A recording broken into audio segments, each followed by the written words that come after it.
25-এর একেরটা কি বলা আছে, একটি আয়তঘনের তল সংখ্যা সমান x, ধার সংখ্যা সমান y, শীর্ষবিন্দুর সংখ্যা সমান z এবং কর্ণের সংখ্যা সমান p হলে x minus y plus z plus p এর মান কত হবে? তাহলে 25-এরটা কি বলা আছে, 25-এর একেরটা আয়তঘন, একটা আয়তঘন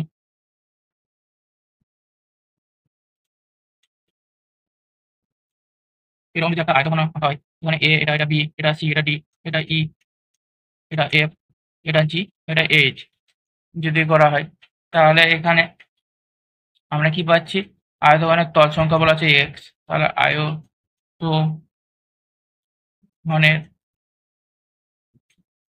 তল সংখ্যা সমান x, এটা হচ্ছে। আর তল সংখ্যা আমরা কত জানি, x। আয়তঘনের তল সংখ্যা সমান আমরা 6টা জানি, 1 2 3 4, এদিকে একটা 5 আর এদিকে একটা 6, 6টা আয়তঘনের তল সংখ্যা।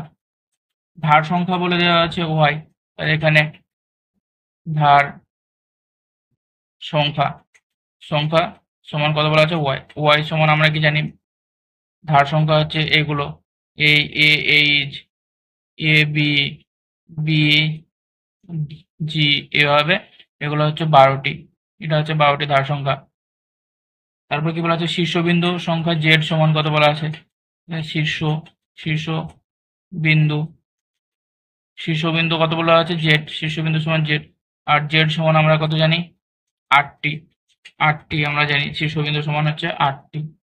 আর কর্ণের সংখ্যা কত, কর্ণের সংখ্যা সমান কতগুলি হবে, p সমান কি, কর্ণের সংখ্যা এখানটা থেকে এখানটা একটা, এখান থেকে এখানটা একটা, দুটো, তিনটে, চারটে, কর্ণের সংখ্যা সমান হচ্ছে 4টি।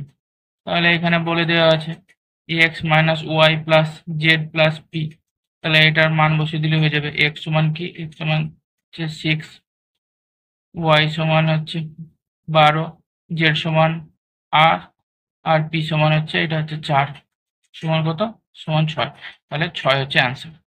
দুয়েরটা কি বলা আছে, দুটি আয়তঘনের মাত্রাগুলির দৈর্ঘ্য যথাক্রমে 4 6 4 একক এবং 8 2h মাইনাস 1 আর 2 একক। যদি আয়তঘন দুটির ঘনফল সমান হয় তাহলে h এর মান কত হবে? তাহলে দুয়েরটা কি হবে, ধরে নিচ্ছি আমরা, ধরি প্রথম আয়তঘনের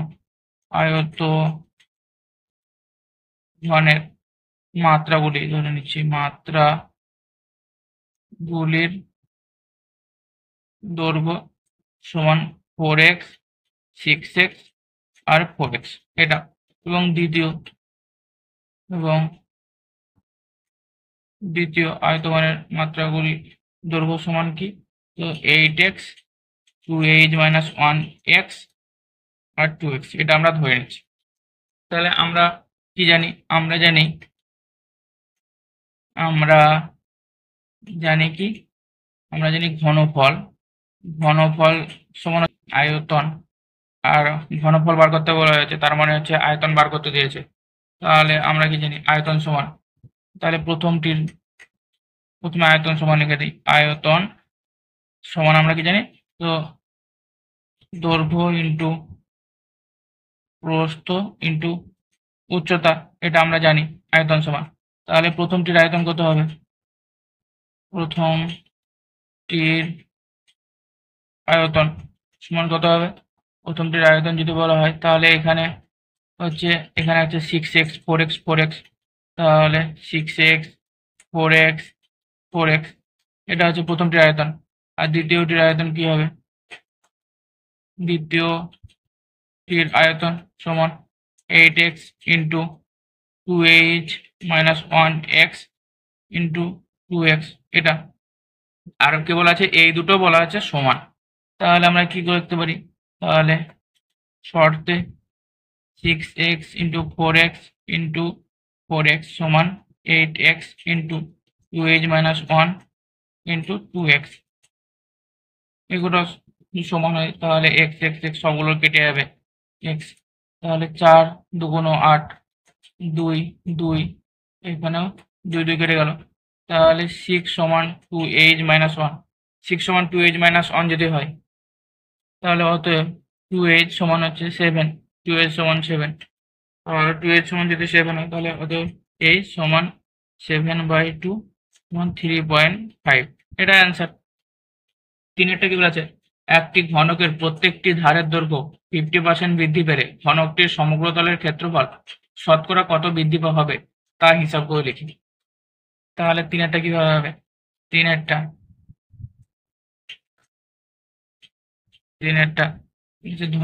তাহলে আমরা ধরে নিচ্ছি, ধরি ঘনকের বাহুর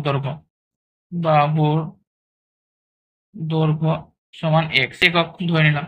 তাহলে ঘনকের বাহু 50% বাড়ানো হলো, বাহু 50% বৃদ্ধি যদি হয়, বৃদ্ধি হলে দৈর্ঘ্য কত হবে, দৈর্ঘ্য কত হবে, তাহলে প্রথমে ছিল x, ছিল x এর 50% বেড়েছে, তার মানে x প্লাস x এর 50% মানে x ইন্টু 50% মানে 50/100 এত, তাহলে এটা 2 সমান x প্লাস x/2 সমান 3x/2 এত একক। এটা তুমি, এটা ছিল x একক ছিল, তারপর বাড়ানোর পর 3x/2 একক হলো, এটা বাহু দৈর্ঘ্য হলো। তাহলে আগে ঘনকের সমগ্র তলের ক্ষেত্রফল কত হবে, আগে কত ছিল, আগে ঘনকের সমগ্র তলের ক্ষেত্রফল কি ছিল না, তো আমরা জানি 6 ইন্টু বাহু স্কোয়ার ছিল, 6 আর বাহু মানে x, এখানে 6 ইন্টু x স্কোয়ার এটা ছিল। আর এখন কত হলো, 50% বাড়ার পর কত হবে, তাহলে 50% বাড়ার পর ঘনকের সমগ্র তলের ক্ষেত্রফল কত হবে, তো 6 ইন্টু বাহু স্কোয়ার মানে 3x/2, 3x/2 হোল স্কোয়ার, এটা যদি হয় তাহলে এটা সমান কি জানি 6 ইন্টু 9x²/4, এটা 3, এটা 2 দিয়ে কাটবে, তাহলে 27x²/2 এটা যদি হয় তাহলে ঘনকটির সমগ্র তলের ক্ষেত্রফল বৃদ্ধি কতটা পেয়েছে, অতএব ঘনকটির সমগ্র তলের ক্ষেত্রফল বৃদ্ধি পায়, কতটা বৃদ্ধি পেয়েছে, তাহলে কতটা না, তো 27x²/2 এটা হয়েছে 27x²/2 মাইনাস কতটা ছিল, না তো ছিল 6x² ছিল, এটা ছিল মাইনাস 6x² সমান কতটা, সমান হচ্ছে, এটা সমান হবে 27 আর 6 × 12 মানে 15x²/2, ডাইরেক্ট করে দিলাম, এটা 15x²/2 এতটা বৃদ্ধি পেয়েছে। তাহলে শতকরা কতটা হবে, অতএব শতকরা বৃদ্ধি পাই, কতটা পাই, শতকরা বৃদ্ধি পেয়েছে এতটা হয়েছে 15x²/2, এটা হয়েছে 15x²/2 কততে বৃদ্ধি পেয়েছে না, তো 6x², এটাতে বৃদ্ধি পেয়েছে 6x² ইন্টু 100, এটা সমান আমরা কি জানি, এটার নিচে 1 আছে 15x²/2 আর এটা নিচে 1 যদি থাকে তার মানে এটা একটা উপরে যাবে 1/6x² ইন্টু 100 এটা হবে, এটা যদি হয় তার মানে 3 × 5 = 15, 3 × 2 = 6, x² কেটে গেল, তাহলে এখানে 2 × 50, 2 × 25, তাহলে 5 × 25 সমান 125, এটা হবে অ্যান্সার 125। চারেরটা কি বলা আছে, তিনটি নিরেট ঘনক যাদের প্রত্যেকটি ধারের দৈর্ঘ্য যথাক্রমে 3 সেমি, 4 সেমি এবং 5 সেমি, ঘনক তিনটিকে গলিয়ে একটি নিরেট ঘনক তৈরি করা হলো, নতুন ঘনকের একটি ধারের দৈর্ঘ্য কত হবে হিসাব করি। তাহলে চারেরটা কি বলেছে, বলে যাচ্ছে যেহেতু আমরা জানি যেহেতু ঘনকের প্রতিটি ধারের দৈর্ঘ্য সমান, এটা আমরা জানি যেহেতু প্রতিটি ধারের দৈর্ঘ্য, অতএব কি হবে না, তো প্রথম ঘনকের আয়তন, এটা আমরা জানি বাহুর কিউব, এটা জানি ঘনকের আয়তন সমান, আর এখানে ধারের দৈর্ঘ্য বলে দেওয়া আছে, প্রথমটির বলে দেওয়া আছে 3 কিউব সমান 27 ঘন সেমি। দ্বিতীয় ঘনকের আয়তন সমান হচ্ছে বাহুর কিউব সমান হচ্ছে কিউব 4 কিউব সমান 64 ঘন সেমি। আর তৃতীয় ঘনকের আয়তন সমান বাহুর কিউব 5 কিউব হচ্ছে 125 ঘন সেমি। তাহলে প্রথম দ্বিতীয় তৃতীয় ঘনকের আয়তন পেয়ে গেলাম। তাহলে মোট আয়তন কত হবে? মোট আয়তন সমান কত হচ্ছে? 27 প্লাস 65 প্লাস 125 সমান হচ্ছে 216 ঘন সেমি। এটা হচ্ছে মোট, তিনটে যোগ করে হলো মোট। আমরা ধরে নিচ্ছি, ধরি নতুন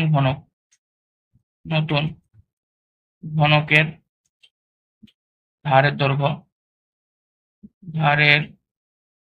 দৈর্ঘ্য সমান x সেমি।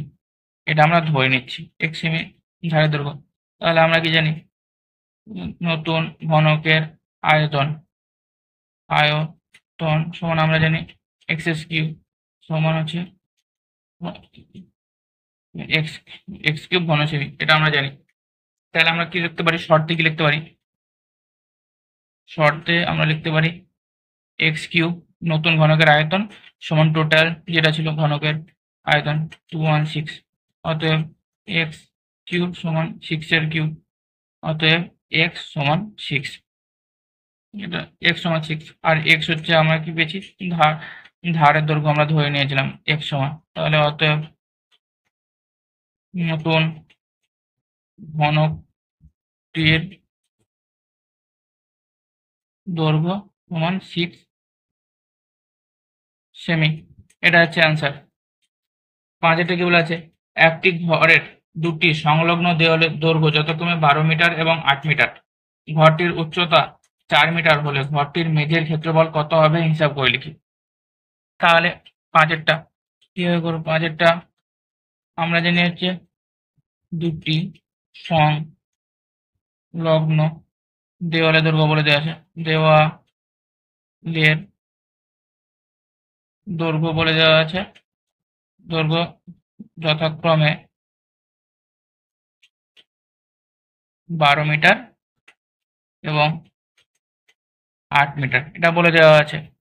তাহলে দুটি সংলগ্ন দেওয়াল বলে দেওয়া আছে, আর দুটি সংলগ্ন দেওয়াল মানে হচ্ছে আমরা জানি দৈর্ঘ্য ও প্রস্থ। দুটি সংলগ্ন দেওয়ালই হচ্ছে দৈর্ঘ্য এবং প্রস্থ, এটা আমরা জানি। তাহলে আমরা কি মেঝের ক্ষেত্রফল সমান আমরা কি বের করতে পারি?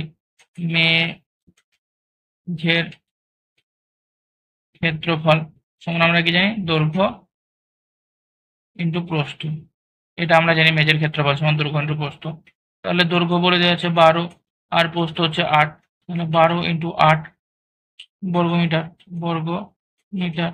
96 বর্গমিটার, এটা আমরা জানি বর্গমিটার। তাহলে ঘরটির মেঝের ক্ষেত্রফল কত হবে?